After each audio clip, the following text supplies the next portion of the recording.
श्री शिवाय नमस्तुभ्यम. श्रावण महिन्याला सुरुवात झाली आहे. श्रावण महिना अतिशय पवित्र महिना आहे. या श्रावण महिन्यामध्ये तुम्ही कोणताही उपाय करा, कोणती पूजा अर्चा करा, याचं जे फळ आहे ते 100% भोले शंकर देत असतं. मग असंच आपल्या जीवनामध्ये अनेक अडचणी आहेत. आर्थिक परिस्थिती सुधारत नाही, पैसा आपल्याकडे टिकतच नाही, अनेक आजार आहे. या आजारावर मात करण्यासाठी आपल्याला या तिसऱ्या श्रावणी सोमवारी अगदी साधा आणि सोपा उपाय करायचा आहे. उपाय कोणता ते जाणून घेऊ. नमस्कार मंडळी, मी तृप्ती. तुम्हा सर्वांचं माझ्या चॅनलमध्ये खूप खूप स्वागत आहे. मग आपल्याला या श्रावणी तिसऱ्या सोमवारी अगदी साधा आणि सोपा उपाय करायचा आहे.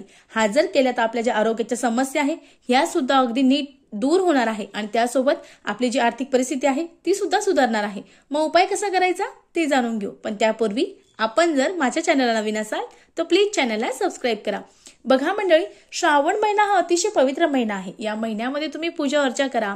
यासोबत तुमच्याकडून काही होत नसेल तर अगदी शुद्ध जल महादेवाला अर्पण करा. बेलपत्र, फूल जरी अर्पण केलं तरी भोले शंकर आपली जी इच्छा आहे, मनोकामना आहे ती पूर्ण करतात. आपल्याला ज्या आरोग्याच्या समस्या असतील त्या सुद्धा दूर होत असतात. आता या धावपळीच्या युगामध्ये अनेकांना वेळ भेटतो असं नाही. मग तुम्हाला शक्य असेल तर तुम्ही रुद्र अभिषेक सुद्धा करू शकता. रुद्र अभिषेक केल्याचं सुद्धा अनेक पुण्य आपल्याला मिळत असतात. आता रुद्र अभिषेक करायला वेळ भेटत नाही तर तुम्ही जे शिवलीलामृत आहे त्यातला जो 11 अध्याय आहे तो सुद्धा घरच्या घरी पठण करू शकतात. याने सुद्धा तुम्हाला रुद्र अभिषेक केल्याचं पुण्य मिळत असतं. तुमच्या आजूबाजूला कुठं शिव मंदिर असेल तुम्ही मंदिरात जाऊन सुद्धा रोज पूजा अर्चा करू शकतात. पण असंच आता तिसरा श्रावणी सोमवार आला आहे. मग तिसरा श्रावणी सोमवारी आपल्या सकाळी लवकर उठायचं आहे, स्नान करायचं आहे. स्नान करताना तुमच्याकडे गंगाजल असेल थोडंसं पाण्यात टाका आणि त्याने स्नान करा. याने सुद्धा आपल्या आरोग्याच्या अनेक समस्या ज्या असतात त्या दूर होत असतात. त्यानंतर आपल्याला आपलं घर स्वच्छ करायचं आहे. आपली जी देवपूजा आहे ती आवरून घ्यायची आहे. देवपूजा झाल्यानंतर तुमच्याकडे शिवलिंग असेल अतिशय उत्तम, नसेल तर तुम्ही पार्थिव शिवलिंग तयार करू शकतात. तेही शक्य नसेल तर तुमच्या आजूबाजूला कुठेतरी शिव मंदिर असणार आहे, त्या मंदिरात तुम्ही जाऊ शकतात. मग आता आपल्याला घरच्या घरी तिसऱ्या श्रावणी सोमवारची पूजा करायची आहे. मग सर्वप्रथम आपल्याला आपली शिवपिंड जी आहे ते तामनात ठेवायची आहे. त्यानंतर शुद्ध जलाने पंचामृत घ्यायचं आहे. पंचामृताने त्या शिवपिंडीला अभिषेक करायचा आहे. त्यानंतर अभिषेक झाल्यानंतर आता तुम्ही अभिषेकाच्या वेळेस शिवमहिमा स्तोत्र, शिवस्तोत्र लावू शकतात. ते येत नसेल तर अगदी ओम नमः शिवाय, ओम नमः शिवाय, ओम नमः शिवाय या मंत्राचा देखील जप करू शकतात किंवा ओम नमः शिवाय, ओम नमः शिवाय या मंत्राचा जप करू शकतात. त्यानंतर जी शिवपिंड आहे ती काढून घ्यायची आहे, स्वच्छ पुसून घ्यायची आहे. एखादा चौरंग पाट जो आहे तो घ्यायचा आहे. त्यानंतर तिथे सुंदरशी रांगोळी काढायची आहे. त्यानंतर आपण जी शिवपिंड घेतली आहे ती एखाद्या तामणात किंवा खाली थोडेसे अक्षत टाकायचे आहे. पांढऱ्या रंगाचं वस्त्र टाकायचं आहे. त्यानंतर जी शिवपिंड आहे त्यात खाली थोडेसे तांदूळ टाकायचे आहे आणि त्यानंतर जी शिवपिंड आहे ती ठेवायची आहे. त्यानंतर आपल्याला धूप दीप लावायचं आहे, अगरबत्ती ओवाळायची आहे. त्यानंतर आपल्याला शिवपिंडीला भस्म लावायचं आहे, चंदन लावायचं आहे आणि त्यानंतर तुमच्याकडे जे बेलपत्र असेल ते अर्पण करायचे आहे. मग आता जी सेवा आहे किंवा जो उपाय आहे तो काय करायचा ते सांगते, ऐका. त्या सर्वात प्रथम आपल्याला आपल्या घरामध्ये आपल्याला किंवा आपल्या सासू सासऱ्यांना, आई वडिलांना बीपी असेल, शुगर असेल किंवा आपल्या स्वतःला असेल तर आपण जर हे महादेवाला वाहिलेलं पान जर खाल्लं त्याचा 100% जो रिझल्ट आहे तो आपल्याला भेटत असतो. मग लगेच पान घ्यायचं, व्हायचं आणि खायचं का? नाही, तसं करायचं नाही. आपल्याकडे जर 108 बेलपत्र पानं असेल अतिशय उत्तम, पण आपल्याकडे जर 108 बेलपत्र नसेल तर मग काय करायचं ते पण सांगते. तर आपल्याला देवाजवळ बसायचं आहे, आसन घ्यायचं आहे. जे बेलपत्र आहे त्यात थोडंसं पाणी आणि दूध जे आहे थोडं शिंपडायचं आहे. जी बेलपत्राची मागची गाठ आहे ती 108 बेलपत्र असेल तर ते काढून घ्या. एकच असेल तरीही काढून घ्या. म्हणजे तुमच्याकडे जर एक बेलपत्र आहे तर तुम्हाला 108 जी नावं आहेत, शिव अष्टोत्तर शतनामावली जी आहे ती म्हणायची आहे. मग ती म्हणताना तुम्ही जे एक बेलपत्र आहे ते ठेवायचं आहे आणि परत काढून घ्यायचं आहे, परत ठेवायचं आहे, परत काढायचं आहे. म्हणजे ओम नमः शिवाय बेलपत्र ठेवायचं, परत काढून घ्यायचं. ओम शंभवे नमः, परत बेलपत्र काढायचं, परत ठेवायचं. ओम शशिशेखराय नमः असं म्हणत तुम्हाला जे एक बेलपत्र आहे ते अर्पण करायचं आहे आणि त्यानंतर ते अर्पण करायचं आहे. त्यानंतर तुमच्याकडे जर 108 बेलपत्र असेल तर मग तुमच्याकडे जर 108 बेलपत्र असेल तर तुम्हाला एक एक नावं घेत जे तुम्हाला बेलपत्र आहे ते तुम्हाला शिवपिंडीवर अर्पण करायचं आहे. आता ओम नमः शिवाय, ओम शंभवे नमः, ओम शशिशेखराय नमः, ओम विरूपाक्षाय नमः, ओम शूलपानाय नमः, असं म्हणत म्हणत तुम्हाला 108 बेलपत्र महादेवाला अर्पण करायचे आहे।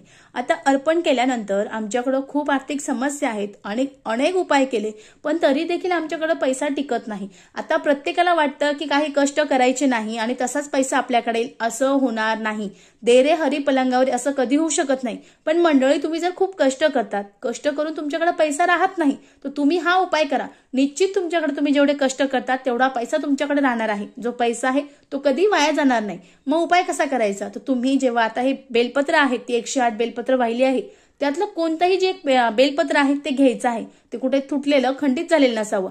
तुम्ही हे जे बेलपत्र आहे हे सोमवारी किंवा मंगळवारी कधीही त्यातून एक बेलपत्र काढायचं आहे आणि तुम्ही जिथे पैसे ठेवतात तिथे हे बेलपत्र ठेवायचं आहे। असं केल्याने जे महादेव आहे त्यांची अखंड कृपा आपल्यावर राहणार आहे। आपले जे घरातला पैसा आहे कष्टाचा, तो काही कामानिमित्त बाहेर जात असेल तर तो सुद्धा थांबणार आहे आणि आपला जो पैसा आहे तो अगदी वाढणार आहे। म्हणजे एकदम वाढणार आहेत का? नाही, अगदी थोडा थोडा साचून जो पैसा तुमचा आहे तो तुमचा वाढणार आहे। मग त्यामुळे तुम्हाला न चुकता ही जी गोष्ट आहे ती करायची आहे। वॉलेट असेल त्यामध्ये देऊ शकतात, मुलाकडे देऊ शकता, स्वतःच्या पर्समध्ये ठेवू शकता, तुम्हाला जसं शक्य असेल तसं तुम्ही करू शकतात। पण आता हे जे बेलपत्र आहे मी माझ्या आईला देऊ का, भावाला देऊ का, बहिणीला देऊ का? तर त्यांना देणं चालणार नाही, कारण महादेवाची जी सेवा आहे ती स्वतः करावी लागते। आता तुम्ही ही जी सेवा करणार आहात ती तुम्ही तुमच्या घरच्यासाठी, कुटुंबासाठी, पतीसाठी, मुलासाठी करणार आहात। मग तुम्ही केलेली सेवा तुम्ही तुमच्या पतीला, मुलाला देऊ शकतात, पण तुमच्या आईचं, तुमच्या भावाचं, तुमच्या बहिणीचं जे गोत्र आहे ते वेगळं येतं। मग त्यामुळे ही जी सेवा आहे ती तुम्ही त्यांना सांगा, ते करतील। अगदी तुम्ही हा व्हिडिओ जरी त्यांना शेअर केला तर त्यांना सुद्धा याचा नक्कीच फायदा होईल। मग त्यामुळे तुम्हाला तुमच्यासाठीचा उपाय करायचा आहे। आता घरामध्ये एखाद्याला असहाय्य आजार झाला आहे, तो आजार बरा होत नाही, मग तो आजार बरा करण्यासाठी मी तुम्हाला आधीच सांगितलं, तुम्ही जे बेलपत्र आहे महादेवाला अर्पण केलेलं, अगदी 1 किंवा 108 त्यातलं एक बेलपत्र घ्यायचं आहे आणि ते पूर्ण अगदी खायचं आहे। हे खाल्ल्यानं सुद्धा अनेकांचे जे असहाय्य आजार आहेत ते दूर होतात, कारण तुम्ही 108 महादेवांची जी नामावली आहे ती म्हणून महादेवांना हे बेलपत्र अर्पण केलं आहे। त्यामुळे तुम्हाला त्यातले जे एक बेलपत्र आहे ते तुम्ही काढून खाऊ शकता। अगदी तुम्ही सोमवारी खाऊ शकता, मंगळवारी खाऊ शकता, तुम्हाला जेव्हा शक्य असेल तेव्हा तुम्हाला ते बेलपत्र खायचं आहे। त्यानंतर पूजा झाल्यानंतर आपल्याला जी शिवामूठ आहे ती अर्पण करायची आहे। त्यानंतर महादेवाला आरती करायची आहे, कापुराची आरती करायची आहे। आरती म्हणून तुम्ही सकाळी ड्राय फ्रुट्स, फळ अर्पण करू शकता। संध्याकाळी तुम्हाला त्यासोबत दही भाताचा नैवेद्य किंवा जो लाडूचा चुरमा असतो तो लाडूचा चुरमा महादेवांना अर्पण करायचा आहे, त्यांना अतिशय प्रिय आहे। त्यानंतर तुम्हाला अगदी शक्यच असेल, वेळ भेटला असेल तर तुम्हाला न चुकता जो शिवलीलामृत मधला 11वा अध्याय आहे त्याचं पठण करायचं आहे। तुम्हाला रुद्र अभिषेक जे आहे त्याचं पुण्य लाभणार आहे। मग त्यामुळं तुम्हाला या दिवशी ही सेवा करायची आहे। आता शक्य झालं महिलांनो, पुरुषांनो, जसाही वेळ भेटेल तसा तुम्हाला न चुकता या दिवशी नमः शिवाय, नमः शिवाय, नमः शिवाय या मंत्राचा महिलांनी जप करायचा आहे। यासोबतच पुरुषांनी ओम नमः शिवाय, ओम नमः शिवाय, ओम नमः शिवाय या मंत्राचा जप करायचा आहे। असं केल्याने सुद्धा आपले जे महादेव आहे ते आपल्याला प्रसन्न होतात। आता तुमच्या घरात शिवलिंग नाही किंवा जे पार्थिव शिवलिंग आहे ते तुम्ही तयार करू शकत नाही, तुम्हाला वेळ नाही, तर तुमच्या आजूबाजूला जिथे शिवालय आहे, शिवालयाचं म्हणजे शिवाचं मंदिर असेल, तुम्ही तिथे जे सगळं सामान मी सांगितलं तो घेऊन जायचं आहे। तुम्हाला जोही सामान, जेही पूजेचं साहित्य आहे ते नेणं शक्य असेल ते साहित्य तिथे न्या, विधिवत पूजन करा। जी अष्टोत्तर शतनामावली जी आहे ती तुम्हाला येत असेल अतिशय उत्तम, येत नसेल पुस्तक असेल पुस्तक घेऊन जा, नसेल तर तुम्ही अगदी मोबाईलला PDF सुद्धा जी आहे ती काढून तुम्ही तिथे नेऊ शकतात आणि तुम्हाला 108 नावं जी आहे ती म्हणायची आहे। तुमच्याकडे 108 बेलपत्र असेल अतिशय उत्तम, नसेल तर तुम्ही जो एक बेलपत्र नेला आहे तो तुम्हाला 108 वेळेस अर्पण करायचा आहे। तुमची जर आजाराच्या समस्या असेल तर ते बेलपत्र तुम्ही तिथंच खाऊन टाकायचं आहे, अगदी मंदिरामध्ये। आणि तुमचा जर आर्थिक समस्येचा प्रॉब्लेम असेल तर जे बेलपत्र तुम्ही अर्पण केलं ते बेलपत्र तुम्हाला घरी आणायचं आहे। आता घरी आणताना तुमचे आजूबाजूला कोणी नातेवाईक, मित्र, मैत्रिणी भेटतील, त्यांच्याकडे चुकूनही जाऊ नका। तुम्ही जे बेलपत्र जरी खाल्लं असेल तरीही तुम्ही त्यांच्याकडे जाऊ नका, तुम्हाला तसं डायरेक्ट घरी यायचं आहे, ते बेलपत्र तिजोरीमध्ये ठेवायचं आहे। बेलपत्र खाल्लं असेल अतिशय उत्तम तुमच्या आरोग्यासाठी, आणि नंतर तुम्हाला तुमच्या ज्यांनी बोलवलं असेल तुम्ही त्यांच्याकडे जाऊ शकतात।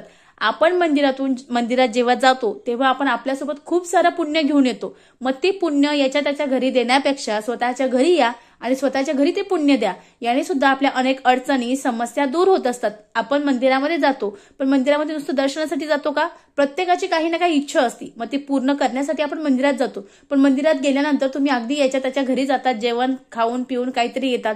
तुम्ही मंदिरात गेला आहात, मंदिरात गेल्यानंतर सरळ घरी या आणि नंतर तुम्हाला ज्याच्याकडे जायचं आहे त्याच्याकडे तुम्ही जाऊ शकतात।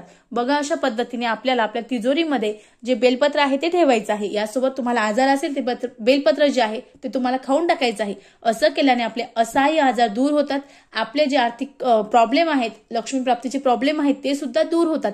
अगदी साध्या सोप्या पद्धतीनं आपल्याला जे हे मी उपाय सांगितले ते करायचं आहे। झालेली सेवा महाराजांच्या चरणी रुजू करते। व्हिडिओ आवडला असेल तर चॅनलला लाईक करा, शेअर करा, सबस्क्राईब करा। परत भेटू एका नवीन व्हिडिओमध्ये। हर हर महादेव।